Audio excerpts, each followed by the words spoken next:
আপনি আমরা প্রতিনিয়ত করে যাচ্ছি, প্রায় সবাই, এখানে আলাদা করার কিছু নাই, সবাই। এক নম্বর মৌলিক ভুল হচ্ছে টার্গেটের ভুল। বলেন সবাই মানে আল্লাহ চাওয়া হচ্ছে আমরা যেন টার্গেট বানাই আখিরাত, কিন্তু এই সমাজের প্রায় সবাই আমাদের টার্গেট আমরা বানাইছি দুনিয়া। আপনি বলবেন কিভাবে? আপনি তালাশ করে দেবেন। এই গ্রামে গঞ্জে সাধারণত গুনার আয়োজন কম, ব্যবস্থা কম, সুযোগ কম শহরের তুলনায়। হয় না যেটা শহরের তুলনায় কম। সেই গ্রামেরই একজন বুড়ি এই বাড়ি যায়, ওই বাড়ি যায়, ওই হিসায় যায়, ওই হিসায় যায়, ওই ঘরে যায়। ছোট্ট বাচ্চারা জিজ্ঞেস করে, দাদু কি খুঁজতেছ? তো বলে ঘরে মুরগি ছিল 20টা, এখন দেখি আছে 19টা, আর একটা মুরগি নেই। এক মুরগি পায় না, সারা বাড়ি খুঁজে সে অস্থির। অথচ এই মহিলা, এই বুড়ি না ফজরের নামাজ পড়েছে, না ঈশার নামাজ পড়েছে, এই নিয়ে তার কোনো মাথা ব্যথা নেই। কেন? কারণ টার্গেট তার দুনিয়ার মুরগি হারিয়ে গেছে পেরেশান।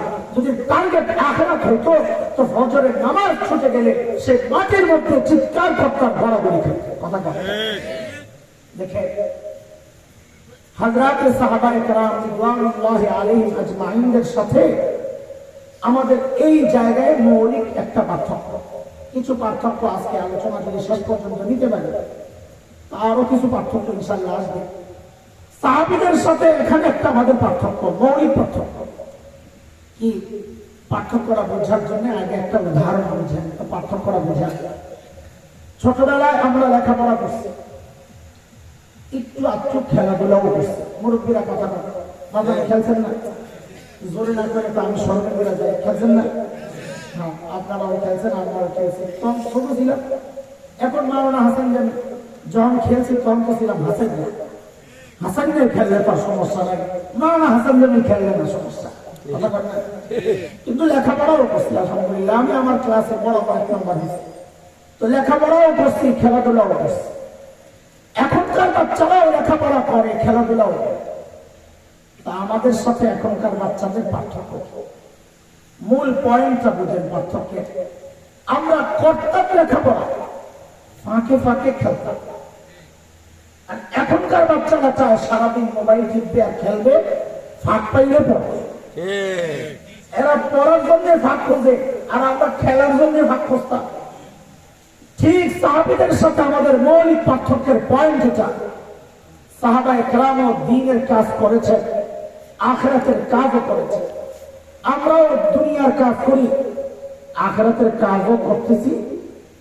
সাহাবায়ে কেরাম দুনিয়ার কাজ করেন নাই? বকরি চড়াইছে, ওট চড়াইছে, ব্যবসা করেছে, খেজুর বাগানের পরিচর্যা করেছে, সব করেছে, আখিরাতের কাজও করেছে। আমরাও দুনিয়ার কাজ করি, আখিরাতের কাজও করতেছি। তো পার্থক্য কোথায়?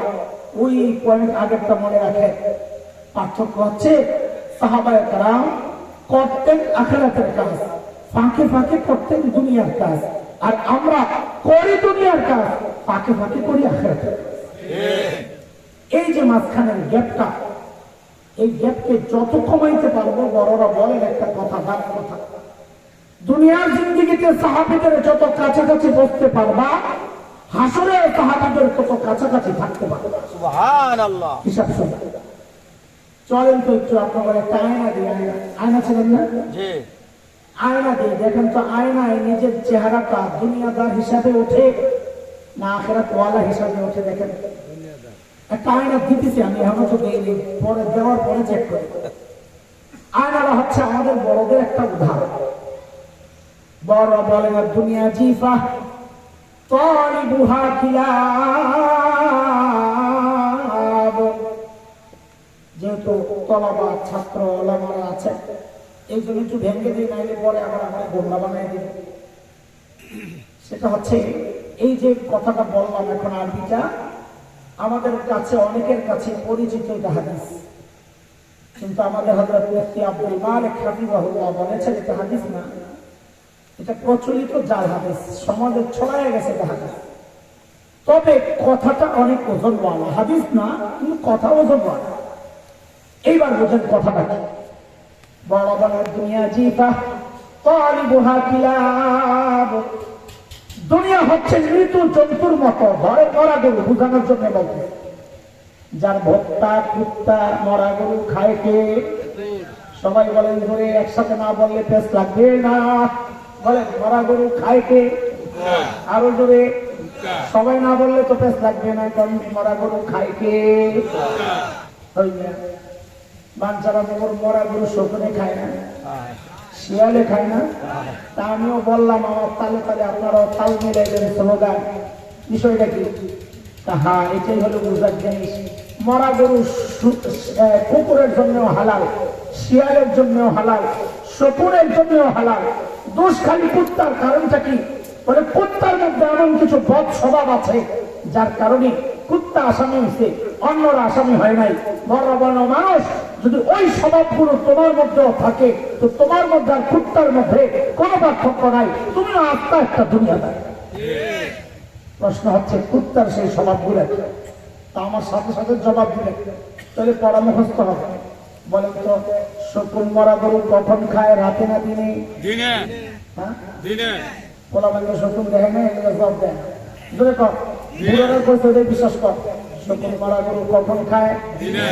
রাতে না দিনে? বোঝা গেল শকুনের মরা গরু খাওয়ার একটা টাইম টেবিল আছে। শিয়াল মরা গরু কখন খায়? রাতে না দিনে?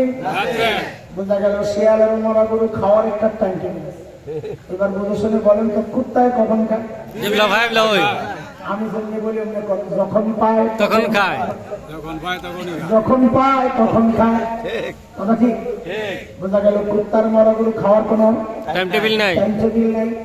বড় বনের মানুষ তুমি দুনিয়া কামাও, কোনো সমস্যা নেই, কিন্তু রাত নাই দিন নাই, সারাদিন শুধু দুনিয়া দুনিয়া দুনিয়া। নামাজ নাই, রোজা নাই, জিকির নাই, তাসবিহ নাই, মা বাবার খেদমত নাই, সন্তানের খবর নাই, সারাদিন শুধু দুনিয়া দুনিয়া দুনিয়া। বোঝা গেল তোমার মধ্যে আর কুত্তার মধ্যে কোনো পার্থক্য নাই। দেখেন মিললে তবা করে না, হিসাব সোজা। এবার জবাব দেন তো, মরা গরু শকুন হাড্ডি খায় না, গোস্ত খায়? গোস্ত খাওয়ার জন্য গোস্তই তো খায়।